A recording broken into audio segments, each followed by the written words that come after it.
welcome to the Pembrokeshire Classic Car Show here at Carew Airfield. Lovely cars just rolling into the event, so we thought we'd go and see what's coming in as it comes in. MGBs and Ford Escorts we're going to see plenty of today, but look at this delightful, is that a Roland Garros convertible? Yeah, it is a Roland Garros Peugeot 205 Cabriolet.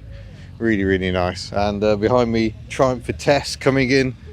Might make some nice noises if we're lucky. Oh yeah, that's an exhaust note. Delightful. Ford Anglia very modified. That's looking quite mean and moody. Welsh Ford Owners Club represented. Anglia 100E, 105E coming in behind it with the lovely reverse rake rear window. And look at this. Wow. It's a Ford Edsel. Bit of a disaster really, the Ford Edsel, but no denying they're enormous. They're kind of created for a market sector that evaporated.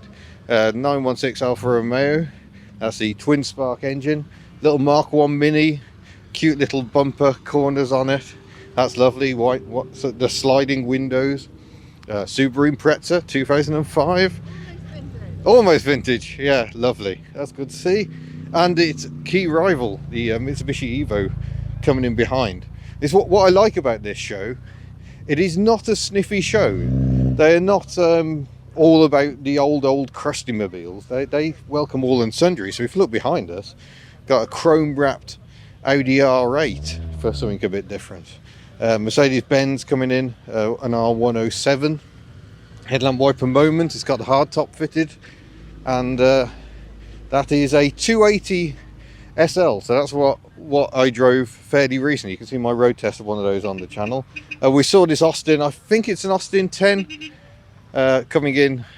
We overtook it at Cardigan, so it's lovely to see they made it. It's a lovely example. Gilburn Invader Mark III. It's always good to see those about. Obviously the Welsh sports car. Triumph TR4A, I think that will be. Judging by the side indicators, it is independent rear suspension on those. Let's carry on down the lineup and see. Obviously there's loads of cars to see all static lined up, but we thought we'd have a run down the lineup and see what's about. Motorbike here, looking very smooth, nice. A Rolls Royce coming in. Oh wait, is that Silver Wraith? I'm not too sure, but it is massive and magnificent. Look at the headlamps on that. Yeah, plenty of rear legroom there. Little Austin A35 van, very nice. Mark II Cortina with left-hand drive wipers, but right-hand drive. I suspect that's been converted. And the Alan Man Racing colours, very nice. Mark 1 Golf GTI, looking the part. Nice Beetle, the Fireflow. We saw this. I think we saw both of these at the Tivy Valley vintage show we were at last week. Mark 6 Escort Cabriolet. Who'd like those? You. And then the Mark 4 coming in behind with the classic red bumper inserts. Very nice. Rover 800 fastback facelifted version. That's quite late on an end plate, I think. MG Midget 1500. Delicious condition. A Henley kit car. I wonder what that's based on. I want to say Ford by the soundtrack. Humber Scepter, very pretty with a rakish roof on. Another MG. I think we saw this one last week possibly as well. MGA, achingly beautiful. MGTF, the last of the T-type midgets from the mid-50s. Another MGB. Alfa Romeo Giulietta. Oh yes, do check out the backside of this one, it's very cute. So we saw one of those at Mk4 in the Netherlands. Nice Capri coming in, an S 2 litre, and yeah, the cars keep coming, so we're going to keep looking. There's obviously some trader vehicles coming in as well, but Alfa Romeo, I think that's a 1750 Spider. Hasn't got the boat tail of the Duetto. Oh, it's a 2000. I was very close. Morgan, good to see. Oh, look at this Rover SD1 Cabriolet, and that's been shortened in the wheelbase as well, I think. That's intriguing. Another Triumph TR4A, I think. Yeah, this one's got what's known as the Surrey top. So you've got a hard top or a soft top that goes on that top section. It's got like a really early Targa. Triumph Spitfire with hard top. Honda 250N Super Dream motorbike. Another Spitfire. Toyota Carina E. Oh, that's got a 6-cylinder in it. That is not a Spitfire engine. We might have a listen. Oh, love it. But yeah, Toyota Carina E. Good to see. Mazda MX-5 with hardtop. Lovely Chevrolet stepside. Oh, that's sounding quite nice as well. Lovely. Mini Moke Californian.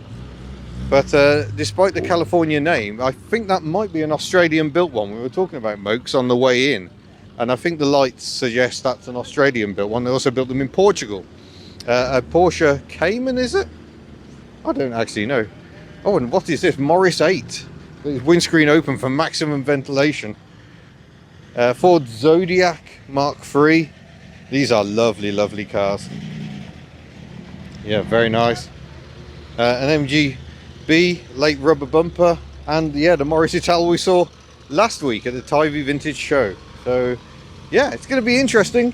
We'll go and have a walk around the main show, and we're going to pick out some personal highlights of what is here today even.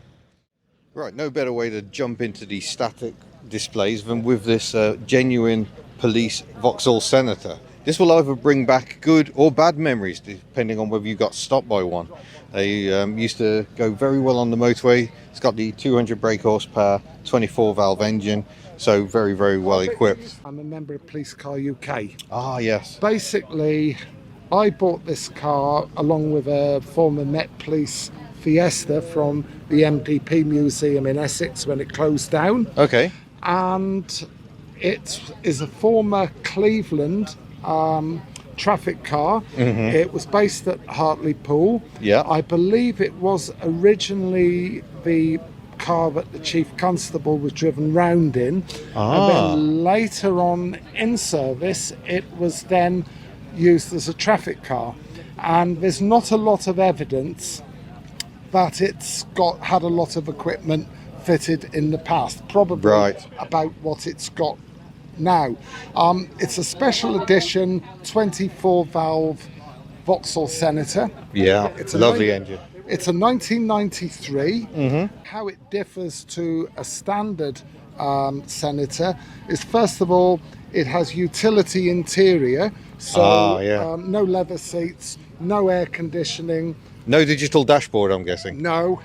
Wind-up windows. Oh, gosh. Adjustable sports suspension on it. Yeah. No alloy wheels. Although it did have them fitted when I acquired it, I put it back onto steel wheels. Very good. And basically, it's now a very rare car. Yeah, yeah. Well, I remember seeing them so much back in the day. Yeah. Put the fear of God in you if that grille came up behind you on the motorway. Right. Super. Well, thanks for letting us have a look at your car. Nice to meet you.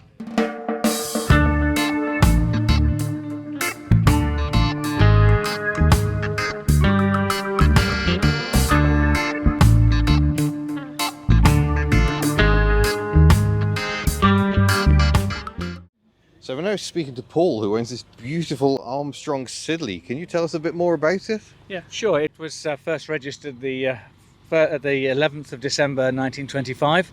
Gosh. Interestingly, the day before my dad's first birthday. So, it was then exported to the USA.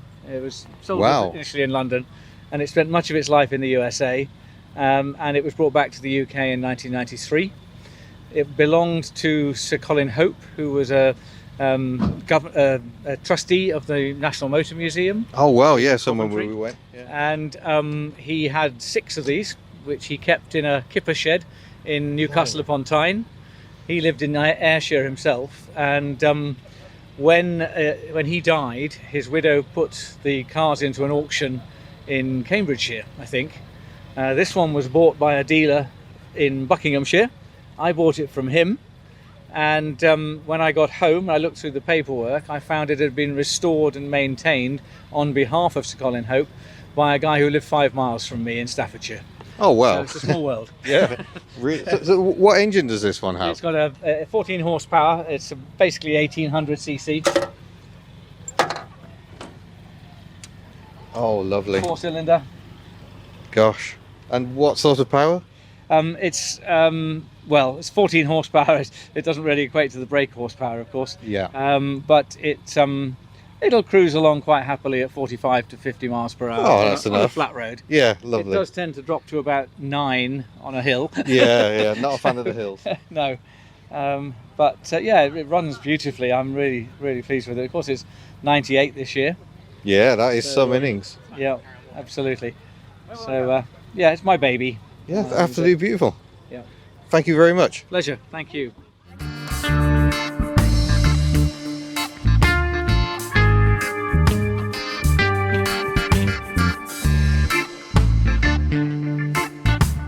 Aston Martin DB24 behind me, which is interesting, not just because you rarely see them with the bonnet up, so you can see the Aston Martin 6-cylinder engine. Beautiful bit of design, but if we come around the rear, this is arguably one of the world's first hatchbacks. They actually came with this lift-up rear window, years and years ahead of the E-Type fixed-head coupe. A beautiful bit of design in the David Brown era of Aston Martin.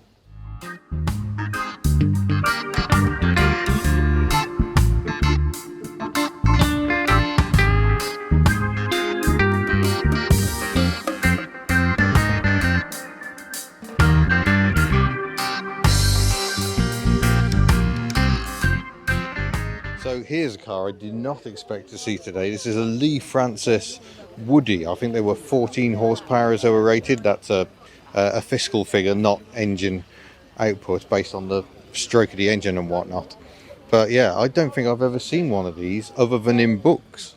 So an exceedingly rare car. The immediate post-war era, and makes a Morris Minor Traveller look, frankly, a bit basic. There's so much going on here and so much more wood, but so few survivors, because obviously the wood can deteriorate, and whereas you can buy a Morris Minor Traveller wood kit, you aren't going to buy a fresh kit for one of these.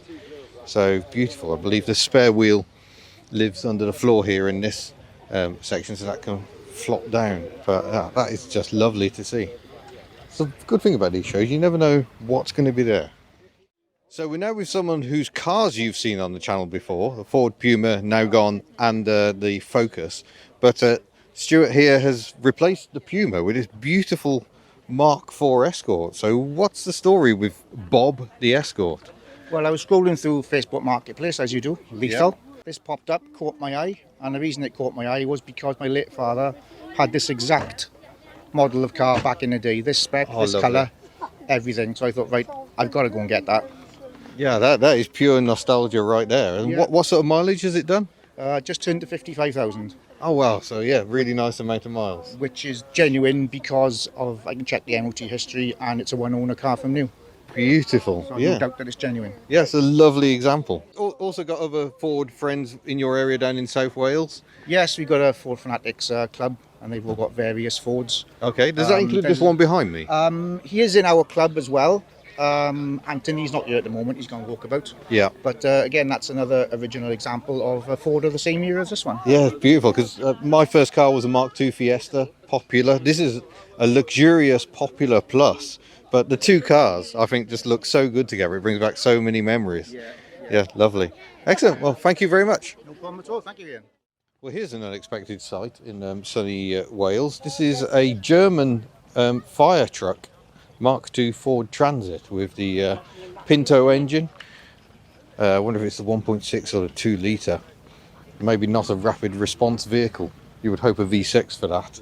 But yeah, it's got the side door wedged open. All the kit's been removed, but this van remains in absolutely lovely condition.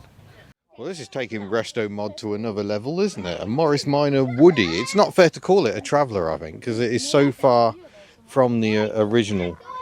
I don't know what is under the bonnet. We haven't found the owner as yet, but some exemplary woodwork going on. And yeah, very, very, very custom interior as well. Wow.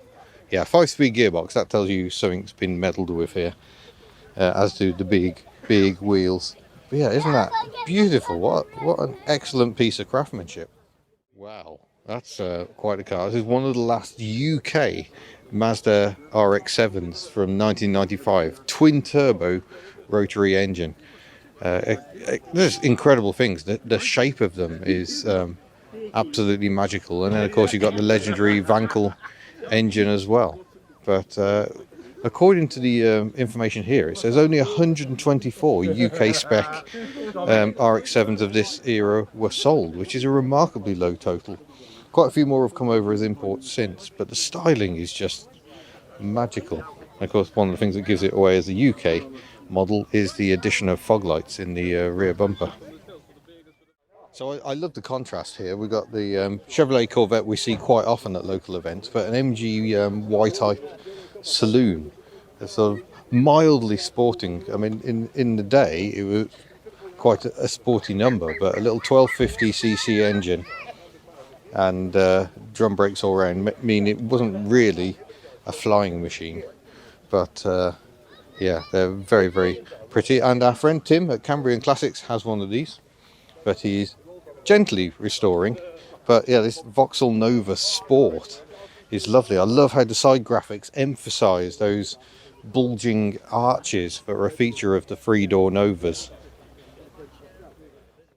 So we found another Stuart, but this one owns a 1932, did you say, Austin? 1932. Yeah, heavy 12.4. Heavy 12.4. So this is a replacement for the earlier 12.4, the 1920s one I drove at the National Motor Museum, but this one's a bit of a beauty. What can you tell us about her? Well, we know that she was sort of first registered in Croydon in 1932. We also know that she was sent for scrap in 1952. Oh, but she was salvaged, and so she was actually returned to service. blimey. And she's been on the road ever since. So she's totally original, Yeah. never been restored, and yeah, she's a fantastic machine. The other interesting thing about this particular car, though, we understand it's a new Windsor. Okay. Now, the story is that Austin had piles of bits left over from other builds, and they decided to put all the pile of bits onto some Austins to make up the cars. Didn't know what to call it. They'd already called a car a Windsor. There was a Burnham as well. Mm-hmm. So they called it a new Windsor. Excellent. So we understand that they're relatively rare. Yeah. So there we go. There we go. Escaped the scrapyard many years ago. Well, wonderful Absolutely. to see. Lovely. Thank you very much. no problem.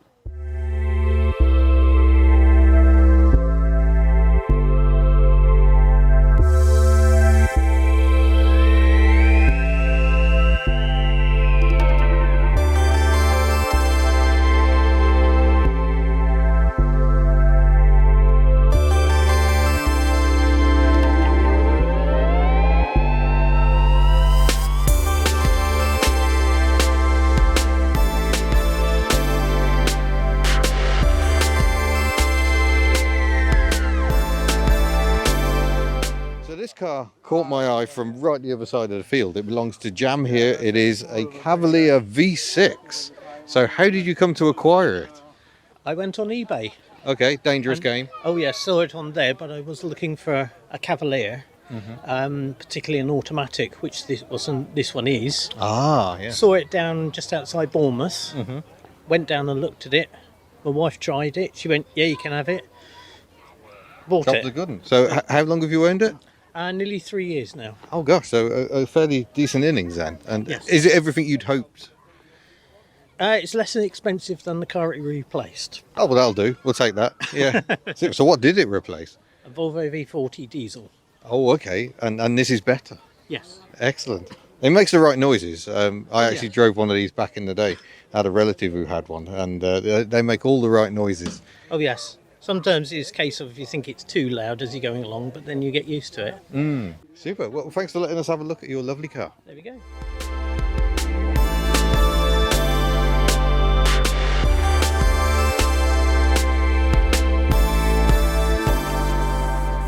So So here are two very different cars, both powered by the venerable Rover V8 engine. We saw this modified Rover SD1 coming into the show, but we thought it was worth coming for a closer look. It looks like it's probably got a T-bar configuration and got this Triumph Stag-esque roll bar going on, but it's been shortened to keep the proportions nice, but that has been at the cost of rear legroom. There is none. But I'm absolutely loving the fact the owner appears to be using hi-fi speakers for sound. That is something we all used to do back in the day. My first car, my Ford Fiesta, and even my 2CV had hi-fi speakers crammed into them. But yeah, I think it's really nice. I think it works really, really well. Look, we've even got a carbon wing on the back and some very, very meaty exhaust pipes. So yeah, very unusual, homebrew, but very, very nice. Oh gosh. It's fully balanced. Yeah. High lift cam. And 4 carburetors. 4 SUs. Blimey. So it must go well. It does a bit. Yeah, wow. It's not, you know, compared to a lot of the new cars, it doesn't, but it's okay. Yeah. It's a bit of fun. Super. Yeah. Lovely. Thanks for letting us have a look. No problem. So that was the SD1, but this Morgan is also quite interesting as well, because it's hard to tell from the looks, but this is a very early +8. They came out in, I think, 68, and this is in 1969. So it's still got the narrow body on it, but it has got the cast alloy wheels that they all +8s had from the very start of production, which, yeah, it looks a bit weird on a car that was already looking quite traditional, even by the late 1960s. But they are joyous cars to drive, and it's nice to see a really well-preserved, very early +8. Well, a quick shout out to Street Burger Co. Good food, great service. That is exactly what you want at a show. Miss Hubnut is happy as well. Would you like some plants? Well, the Pembrokeshire Classic Car Club, who organised this event, they are celebrating their anniversary. They were founded in 1983, which is why we have a Land Rover here from 1983 to represent the start of that. But then we got something much older as well. This is the oldest car in the club. It was registered in 1923. This is 100 years old, this beautiful Humber here. And I must bring you in for the wiper detail. I think we looked at it at last year's show, but who cares? We're doing it again. Look at the lovely little wiper here. And it's got a blade on both sides. It's hand operated. And so it does the inside and the outside. How good is that? Military vehicles. I have driven a few. So you can see these out on the channel if you want to see me driving a World War II Jeep. I did that down at the National Motor Museum. Land Rover Forward Control 101. I drove one of those from Jaguar Land Rover themselves. That was for 50,000 subs. And Series 3 Land Rover. I've not driven one in this spec, but I did drive one in New Zealand, which was a Stage 1 V8, but they used as a radio car. They obviously like burning fuel in New Zealand. But yeah, lovely display, lots of kit on show, trailers and all sorts. Behind the customary orange netting, we have stationary engines. I will let them do the talking. They'll run all day.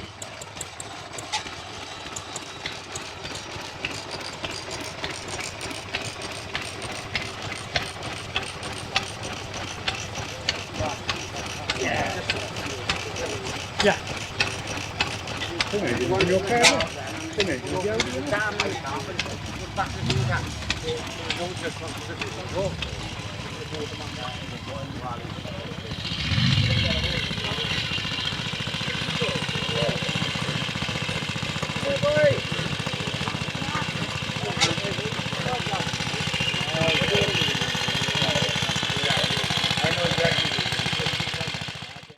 They're after sidecar passengers if you're feeling brave. So go to a classic scramble. That'd be good fun. But yeah, a good array of motorbikes as well. The motorbikes also controversially behind the orange netting. Then I suppose there is a danger that if touched by a small child they might fall over. I have no idea what most of these bikes are, so amuse yourselves. Oh, so that's a Velo Solex. Definitely know that one. Little front wheel drive bike. Got some crazy trikes. They are, wow, very exciting. A Salient. Loving the wood trim on that. That's amazing. A little Honda Melody. One of the cuter names out there. And a Stimson Scorcher. I think we saw the Stimson Scorcher last year. Mini front subframe. That must be absolutely terrifying. Oh wow, these are a different type of tractor, the MAN. With what looks like 2CV headlamps. Quickly down the tractor lineup. International, a David Brown Selector-Matic. Oh yes. What would have been a little grey Fergie at some point, but is now a little more colourful. And why not? Perkins diesel engine. Nuffield, Massey Ferguson, Fordson Dexter. And a Farmall. And a free-wheeled Farmall. If stability is just something you're not interested in. Here is an absolute beauty of a car, the Noble M12 GTO. I'm very fortunate to have driven one of these on track quite a long time ago, and they are astonishing. I think parts of the bodywork were made in South Africa, but it's a Leicester-based company, I think. So yeah, around the back, originally these had Mondeo, I think they were saloon rear lights, quite rare, and this has the later circular style. This is a bit of an evolution. Engine V6 from Ford, but turbocharged. The noise is absolutely phenomenal. So yeah, nice to see one. Happy memories. Now, I wouldn't normally go for modified stuff, but this BMW is something else. The colour, to start with, is just incredible. But when you get in to look at the engine, you suddenly realise this is not BMW power at all. It's a Nissan engine, and I think it's an RB20. I could be wrong. It's certainly turbocharged. But yeah, wow, what a colour.